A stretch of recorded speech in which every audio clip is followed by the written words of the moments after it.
The series is set in the year 2149, when the Earth's ability to support life is reaching its end, as oxygen is depleting day by day due to overdevelopment. People are having difficulties breathing, so they are forced to wear specialized masks. Moreover, the world has become so polluted that the plants can no longer grow, and fruits are considered rare. To keep things strictly under control, a military-like law enforcement system has been imposed. They have adopted a two-child policy to combat the overpopulation issue. On the other hand, the scientists have also achieved a breakthrough. They have discovered a tear in the fabric of space-time, which leads them to Terra Nova, the prehistoric Earth of 85 million years ago. In other words, the scientists have found a time portal that can teleport them to the Cretaceous period, where the world is still green and dinosaurs are still active.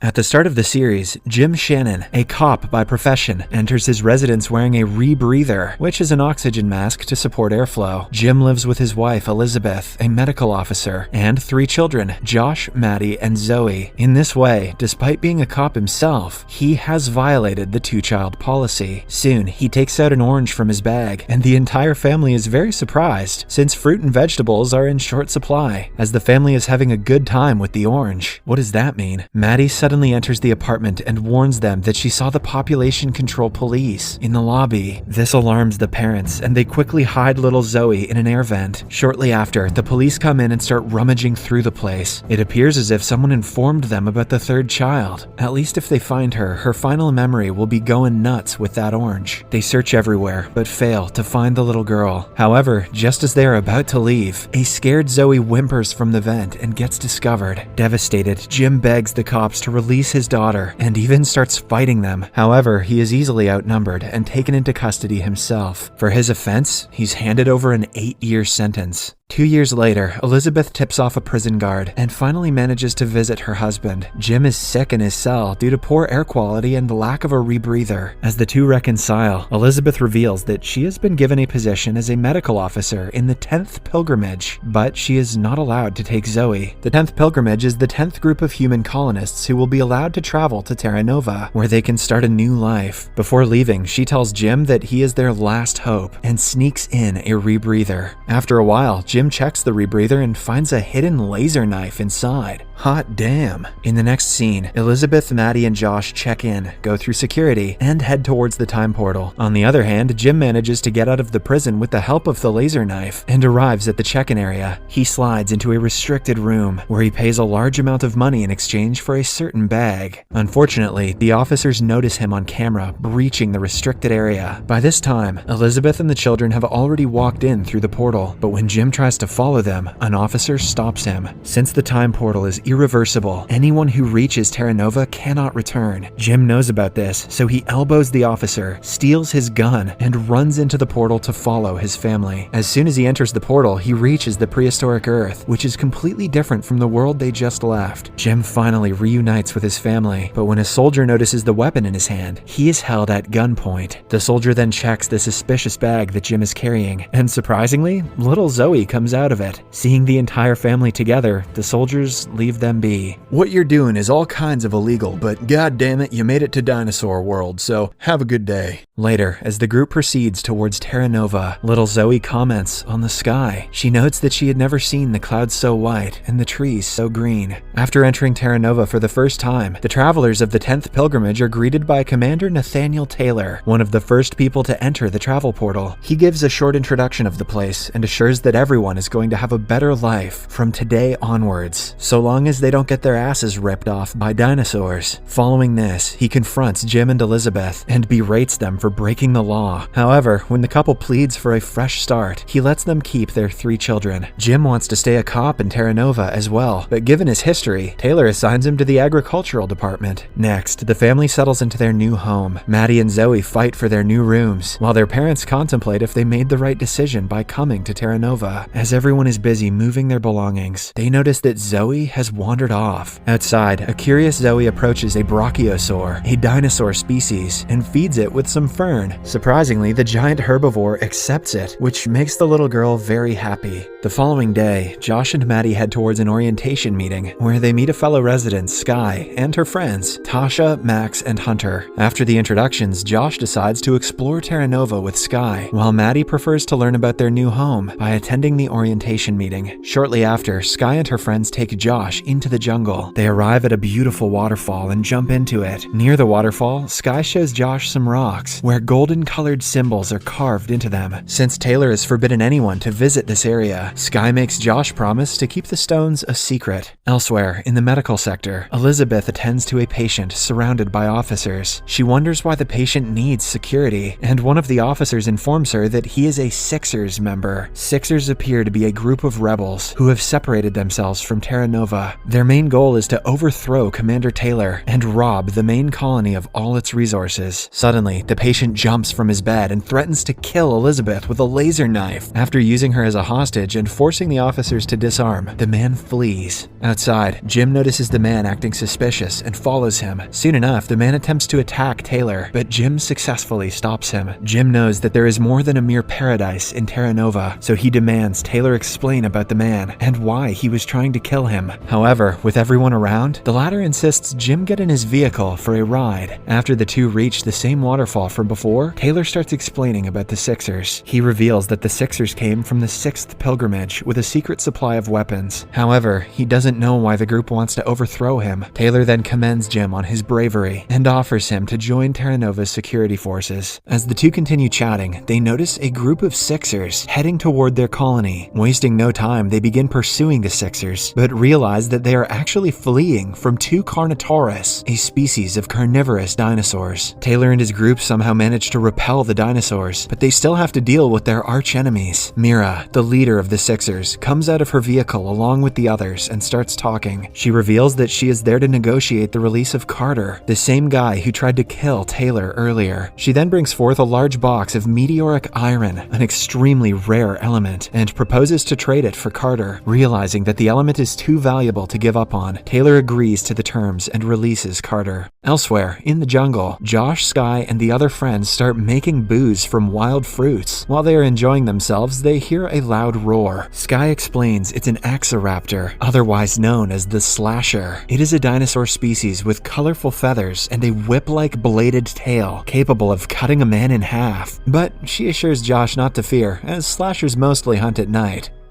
Mostly. Suddenly, they hear an even louder howl, so they decide to return to their vehicle. However, they are soon spotted by a couple of deadly slashers. The group somehow manages to take refuge in an armored vehicle, abandoned by the Sixers. But by this time, several slashers have surrounded them. In the attack, Tasha, Max, and Hunter get seriously injured. Back in the colony, Terra Nova security finds footage of the teenagers sneaking away. Fearing the worst, Jim, Elizabeth, and some soldiers head to the forest to rescue the children. Fortunately, they find the group in the nick of time and scare away the dinosaurs, using some advanced machinery. Following the close call, they head back to Terra Nova. Later, Sky visits Taylor in his residence and apologizes for initiating the trip. During their conversation, we realize that Sky is an orphan whose dad served under Taylor. Both of her parents were taken away by fever some years back. Imagine living with dinosaurs and getting killed by a fever. One day, a group of Terra Nova soldiers goes out into the woods to get some supplies. However, they are attacked and brutally killed by some unseen creatures. In the meantime, Josh, Maddie, and Zoe attend a survival seminar taught by Lieutenant Alicia Washington, the second in command to Taylor. Maddie is a smart kid, and she eagerly answers most of the questions asked by the lieutenant. Later that night, when Jim and Elizabeth start getting intimate, a creature starts screaming, so Jim goes outside to inspect. It is the same unseen animal that attacked the soldiers earlier, but Jim doesn't know this, so he simply scares it away. The following day, Taylor and Jim plan to search for the missing men, thinking it was the Sixers that attacked them. Meanwhile, Elizabeth is working in the medical sector when she bumps into Malcolm Wallace, one of her good friends from college. Malcolm tells her that he is a science officer there. That sounds made up, Malcolm. Just then, Jim walks in and interrupts their conversation. Elizabeth quickly introduces the two to each other, but when Malcolm learns that Jim is her husband, he is taken aback. In the next scene, Jim, along with Taylor and the crew, head out to the woods. While driving, Taylor asks Jim to investigate who is giving Mira information about Terra Nova, he believes that there's a mole within the colony. The group then arrives at the murder spot. When they see the dead soldiers, they notice that their faces have been disfigured. After a bit of checking around, they bring the dead bodies back to Terra Nova, and the medical team led by Elizabeth and Malcolm starts examining them. Elizabeth deduces that the soldiers were attacked from above. Just then, Jim, who is also in the lab, notices a claw-like piece on one of the corpses. With this clue, the medical officers decide to stay late to find out what creature could have killed the men. However, even after hours of research, they don't find any specimen that matches the mysterious claw. When Elizabeth returns home, Jim asks her about Malcolm. After he presses the issue, she finally tells him that she dated Malcolm for a while before breaking it off herself, probably after learning that there's no such thing as a science officer. Later that night, the couple attempts intimacy once again, but to their bad luck, they are again interrupted by the same creature. This thing is dangerous and a pervert. This time, Josh joins his father outside, and they notice several of the same creatures there. Josh tries scaring them away with a rock, but only ends up making them angry. They swarm over the father-son duo like a deadly rash, but before any serious injury is caused, Josh and Jim make it inside the house. The next day, Malcolm examines Jim's injuries from the creatures and realizes that they're the same ones that killed the men. After treating the injuries, a curious Jim asks Taylor about Malcolm and learns that he was the one who requested Elizabeth's arrival on Terra Nova. Outside, Sky and Josh are roaming around the market when they notice a large flock of the same birds. But before they could warn the others, the birds start attacking everyone. They leave the place after a few minutes, but by this time, several residents are seriously injured. Meanwhile, Malcolm recovers one of the dead birds and concludes that they're an unknown type of pterosaur, a species of flying reptile. In a meeting with Taylor and his crew, Malcolm deduces that the pterosaurs may be migrating. Taylor reveals that years ago, he and Lieutenant Alicia had discovered thousands of eggshells while digging the ground on which Terra Nova sits today. But since they were already hatched, the officers thought the creatures had long since moved on. Additionally, the shells made the ground so fertile that they decided to make the settlement in this location. Hearing this, Malcolm concludes that the pterosaurs are attacking them because Terra Nova sits upon their breeding grounds. Since the medical officers do not know much about the new species, Malcolm and Elizabeth tell Taylor that they will need a live male and female specimen of the pterosaurs to try to come up with a solution to defend against them. Next, Jim prepares to head out of the colony to get the specimens, while Malcolm details him about the species. However, instead of listening, Jim confronts him for still being in love with his wife, as he was the one who requested her presence in Terra Nova. This shocks Malcolm, and he defends himself by saying that he called Elizabeth as she is the best medical officer he has ever known. A while later, Jim returns with the two said specimens. After studying the creatures, Malcolm and Elizabeth discover that they can produce an extremely powerful pheromone that could be used to lure all of the pterosaurs away from the colony and to another location where they can breed. As more pterosaurs continue to arrive at the settlement, Taylor orders the security team members to be stationed all around the colony. Mark Reynolds, a young soldier who evidently has a crush on Maddie, comes to her home for security. On the other hand, Josh also brings Sky to keep her safe from the creatures. Soon after, a giant swarm of pterosaurs invades the settlement and starts wreaking havoc. A few of them force their way into Jim's house via the air ducts. Mark, being a soldier, tries to scare them away but only ends up getting his ass knocked out. Despite this, Josh and the group fight valiantly and hold off the creatures long enough to lock themselves in another room. Elsewhere, at the medical lab, Elizabeth and Malcolm finally finish preparing the pheromones. Now all they have to do is lure the pterosaurs away. The commander Taylor decides to volunteer, and Jim also joins him. Soon, the two gear up and leave in a vehicle, which starts spraying the pheromone. Surprisingly, the plan works, and despite Taylor and Jim receiving some minor cuts, they manage to lure the entire swarm of pterosaurs away from Terra Nova. The episode ends as all the residents come out of their homes and resume their normal lives again. To know what happens to them next, watch the second part in our new channel, Series Recapped.